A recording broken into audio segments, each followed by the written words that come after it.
ደስ ይበልሽ ቤተልሔም ተወለደ ጌታ ተወለደ መድኃኒዓለም። የተከታተላችሁት የምትገኙት የጌዲዮ ቴሌቪዥን ነው። ቸርኬ እንዲህ እየነዳን እወራረድ ነበር። የእውነት ማሸነፍበት ጊዜ ቸርኬ እየነዳ አልሰማም። በእውነት ነው የምልህ አነሰውሮኝ ምንም የማውቀው ነገር ላይ የሚያመጣው ተጽዕኖ የለውም። እንደውም አለመውለዴ ነው ተጽዕኖ የሚያመጣው ብዬ ላስተምራት ነው። ትምህርት ቤት ከመሄዴ በፊት ቡና ውስጥ ሁሉ ጫወት ነበር።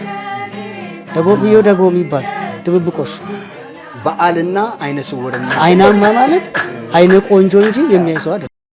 ያው የመጀመሪያ መምህር ሆነሽ ስትገቢ ክፍል ውስጥ ተማሪዎች እንዴት ነው አቀባበል ያደረኩልሽ? ያው ድባቡ ቀየረብኝ። ቢሆንም መልሶ እግዚአብሔር ወደ ደስታ ሮጦ ና ሲለኝ እንዴት እንደሮጥ አዳምጣለሁ። በቃ እጄ አተረማምሳለሁ። አይቻለሁ እጣለዋለሁ። ሁላችሁንም በክርስቶስ ኢየሱስ ወደ ምድር መምጫ ዓላማ ያግኛችሁ።